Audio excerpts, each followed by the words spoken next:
देव भगवान, जब मैं किसी मंदिर में जाती हूँ या किसी शिव विग्रह के दर्शन करती हूँ तो मेरे मन एकदम खाली सा हो जाता है, बिल्कुल शून्य सा अनुभव होता है। कुछ समझ नहीं आता उस समय, ना मैं कुछ मांग सकती हूँ, ना धन्यवाद कर पाती हूँ, ना क्षमा याचना, ना ही जप करती हूँ। फिर बाद में बहुत पीड़ा होती है कि उस क्षण मैं भगवान से कुछ क्यों नहीं बोल पाई। महाराज जी, ऐसे में ये क्या सही है या कुछ सुधार करें? एक हम ईंट पत्थर के बने हुए मकान में और श्री विग्रह विराजमान को हम भगवान मानते हैं और चलते फिरते इन मंदिरों में श्री भगवान नहीं, तो मुझे लगता है कि अगर उन मंदिरों में हम भगवान को मानते हैं तो इन मंदिरों में भी भगवान है, पक्का है। वो तो चलता फिरता है, वो भगवान तो कृपा करके खड़ा है, केवल दर्शन दे रहा है। और ये भगवान तो बात भी करता है, ये भगवान खाता पीता भी है, ये भगवान गुस्सा भी करता है, ये भगवान हंसता भी है। हमको इन सब में भगवान को देखना चाहिए और नाम जप करना चाहिए। कुछ मांगना है जरूर, क्या मांगना है? वो सर्वज्ञ है। हम कर्तव्य कर्म करते हैं, वो हमको वैसा फल देगा। हमें मांगने मूंगने की क्या जरूरत है? क्या मांगने की जरूरत है? वो सर्वज्ञ है। जैसे छोटा बच्चा, उसको फिक्र नहीं है कि हमें बाल भोग पाना है, वो खेल खेल रहा है। माँ को चिंता है, अरे सुन 8 बज गए, कुछ तो खा ले फिर खेल लेना। जब एक वात्सल्य के अंश में माँ इतनी प्रेरित है तो वात्सल्य समुद्र भगवान को पता नहीं कि मैं उनका बच्चा हूं और हमें क्या जरूरत है। तो जो जरूरत होगी अपने आप दे देंगे। हमको तो राधा राधा जपना है, अपने कर्तव्य का पालन करना है। गुरुदेव भगवान, आपके श्री मुख से सुना है कि शरणागत को श्री जी का चिंतन करना चाहिए, ना कि चिंता करनी चाहिए। गुरुदेव भगवान, इस शरीर के बच्चे नव किशोर अवस्था की तरफ जा रहे हैं, न चाहते हुए भी उनकी चिंता हो जाती है महाराज जी। ऐसे में शरणागति कैसे सुदृढ़ करें महाराज जी? चिंता हो जाना शरणागति में कलंक नहीं है। भगवान की सेवा मान करके हम वो कर रहे हैं ना। वो आपके पुत्र केवल निमित्त मात्र के हैं, तो भगवान के जन ना। भगवान ने दिया है आपको सेवा, तो अब जो भगवान ने सेवा दी, तो जैसे हम ठाकुर जी घर में विराजमान होते हैं तो हमें चिंता होती है, ठाकुर जी को बाल भोग लगाना है, ठाकुर जी को स्नान कराना है, अभी ठाकुर जी को श्रृंगार करना है, अब हमारे पास समय नहीं, ठाकुर जी को राजभोग पवाना है, दोपहर का भोग पवाना है। ऐसे हम बच्चों की सेवा करते हैं। उस शरणागति में कोई निंदनीय बात थोड़ी। पति की सेवा करना, बच्चों की सेवा करना, परिवार की सेवा करना, राष्ट्र की सेवा करना, ये सब भगवान की भक्ति है। हम लोगों ने भगवान की भक्ति को एक छोटा सा क्षेत्र मान रखा है कि वो बस मंदिर में जो भगवान विराजमान है या घर में जो मंदिर में विराजमान है वो आरती पूजा करना, भोग लगाना, बस इतना ही केवल भक्ति है। सही माने में पूछो तो वो भक्ति का एक अंग है। जो राष्ट्र सेवा में है, जो समाज सेवा में है, जो अपने कर्तव्यों का पालन करें, वो सब भक्ति है। भक्ति अगर वो कार्य भगवान के लिए किया जाए तो हमारा अंतःकरण जो है, देखो, क्रिया और उद्देश्य बहुत सूक्ष्म है। अध्यात्म तभी समझ पाओगे। क्रिया और उद्देश्य, अगर उद्देश्य में अंतर है तो क्रिया भागवतिक होने पर भी संसारिक है। तो उद्देश्य संसारिक होने के कारण क्रिया भागवतिक थी पर वो भागवतिक नहीं रहे। अब हम मेहनत कर रहे हैं, किसानी कर रहे हैं, व्यापार कर रहे हैं, क्रिया सांसारिक है। और उद्देश्य है कि अगर 100 रुपया मिलेंगे तो 90 में अपने घर का काम चलाएंगे और 10 रुपया किसी गरीब की सेवा में लगा देंगे। वो भजन बन गया, वो भक्ति बन गई। क्रिया सांसारिक थी, उद्देश्य भागवतिक हुआ, बात बन गई। क्रिया भागवतिक है, उद्देश्य सांसारिक है, बात नहीं बनी। तो हमें देखना है कि संपूर्ण सृष्टि भगवान की है और जिसको जितनी सेवा मिली, जैसे कोई मेले है तो सैकड़ों आदमी उसकी सेवा में, सांसद है हजारों आदमी है, मुख्यमंत्री पूरा प्रदेश है, प्रधानमंत्री पूरा देश है। अब उसको इतनी बड़ी समाज की सेवा भगवान ने योग्यता दी, भगवान ने सेवा दी, तो वो भक्ति हो जाएगी यदि हम भगवान के सिद्धांत के अनुसार भगवान की पूजा मानते हुए करें। तो हमको सेवा दी 4 परिवार वाले।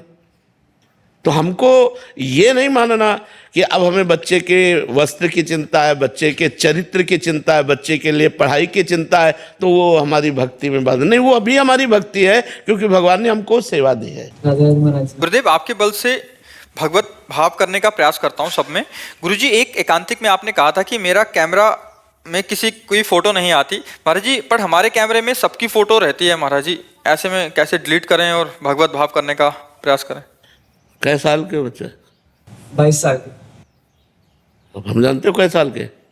56 साल के। कै साल से भजन में शुरू है? 13 साल के हैं। तुम्हारी जब अवस्था थी ना, हमारे गायत्री अनुष्ठान, देवी का अनुष्ठान, शक्ति का अनुष्ठान, त्राटक, योग, सब वो सब करते करते करते करते आज कैमरा खाली कर पाए। आज समझो, आज तो तुम प्रेमानंद की स्थिति अभी धारण तो समझना पड़ेगा कि हमको उतना परिश्रम करना है, हमको उतना अभ्यास करना है, हमको उस श्रेणी से चलना है, तब हम वैसे बन पाएंगे। केवल बातों से थोड़ी बन जाएंगे। वैसे हमें अनुष्ठान करना है, वैसे हमें भजन करना है। भजन करते करते सबको देख रहे हैं लेकिन हम किसी को नहीं देख रहे।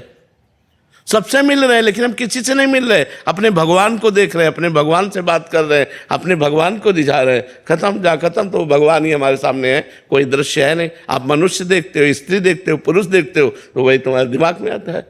अब दृष्टि है कि देख तो आप भी रहे हो, लेकिन हमारी दृष्टि में सृष्टि भगवान है। केवल अभ्यास थोड़ी करना, अभ्यास तो शुरू हो गया था बचपन से। फिर कुत्ते में भी भगवान है, कुत्ते में कैसे भगवान हो सकता है? नीच पुरुष में भी भगवान है, पापी में भी भगवान है। यार पापी में कैसे हो सकता है? वो चिंतन करते करते तब समझ में आया कि ये पाप एक क्रिया है, लेकिन अंदर जो पावर है वो तो बिजली है, वो तो भगवान ही है। जैसे हर चीज में बिजली का ही प्रभाव है। हाइलोजन लाइट, तो हम कहते हैं बिजली केवल लाइट देती है, नहीं, वो एसी भी है। तो अच्छा, बिजली ठंडा करती, नहीं, वो हीटर भी है। तो पापी, पुण्यात्मा, स्त्री, पुरुष, महात्मा, दुरात्मा, सब में वो पावर है। जो पावर को देखता है, कारण को देखता है, वही परमात्मा को देखता है। जो क्रियाओं को देखता है वो व्यक्ति को देखता है, और व्यक्ति को देखने वाला परमात्मा नहीं देख सकता, और परमात्मा को देखने वाला व्यक्ति नहीं देख सकता। तो ये अध्यात्म की ऊंचाई है। आप चढ़ो, नाम जप करो, अच्छे आचरण करो, भगवान की कृपा होगी, धीरे धीरे ज्ञान का विकास होगा, तब आप समझ पाओगे। गुरुदेव भगवान, मरने के पश्चात पार्थिव शरीर के मुख में तुलसी दल और गंगा जल डाला जाता है, लेकिन हम श्री जी के शरणागत हैं, तो हमारे लिए क्या आदेश है महाराज जी? देखो, हम मरने के बाद का ज्यादा महत्व नहीं रखते, हम जीते जी का रखते हैं। जब तक जियो खूब चरणामृत पियो और भगवान का नाम लगाओ।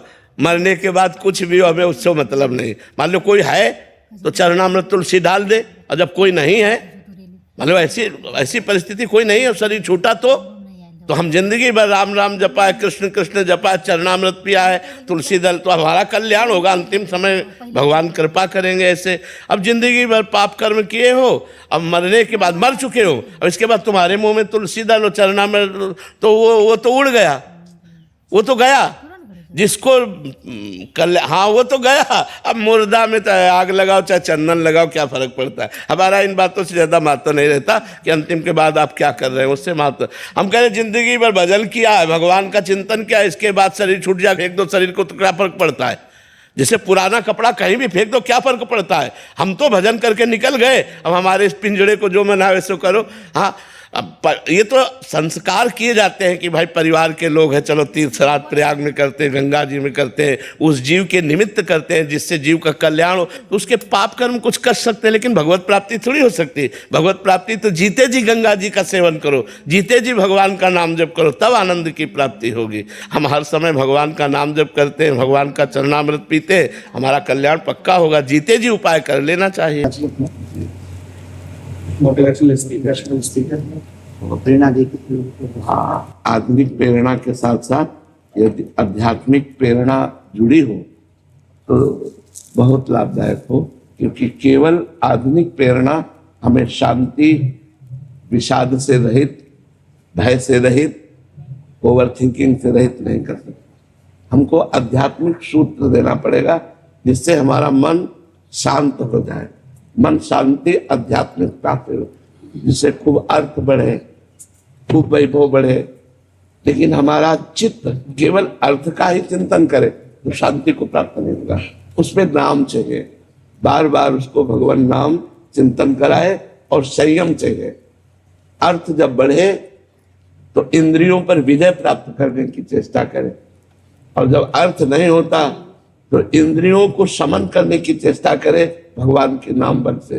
नहीं तो ये चिंता, शोक, भय ये बना ही रहेगा। क्यों? क्योंकि ये न शरीर रहेगा, न पद रहेगा, न बैंक बैलेंस रहेगा, नष्ट हो जाएगा। आज नहीं तो कल फिर हमारा जन्म होगा, फिर हमको यही पढ़ाई, फिर यही क्रम। तो हमें कुछ आध्यात्मिक संपत्ति एकत्रित करनी पड़ेगी जो मृत्यु पर भी विजय दिला सके, वह है भगवान का स्मरण, भगवान का आश्रय। जब जीव भगवान का आश्रय ले लेता है तो उसके हृदय में एक दिव्य बल होता है, शरीर अस्वस्थ, सब प्रतिकूलता है, फिर भी वो लड़ सकता है। अगर भगवान का चिंतन नहीं तो टूट जाएगा। इसलिए मुझे लगता है कि आप अध्यात्म की तरफ भी उत्साह प्रदान करें। लाखों लोग जैसे जुड़े हैं। जब छोटा था तो मतलब अब जाके पता लगा कि नाम जब असली जिंदगी का महत्व है। नहीं तो अब तक यही होता था कि सुबह उठे रात को सो गए, सुबह उठे रात को सो गए। महाराज एक पुस्तक लिखी है, आपका आशीर्वाद देना चाहते हैं। जी जी।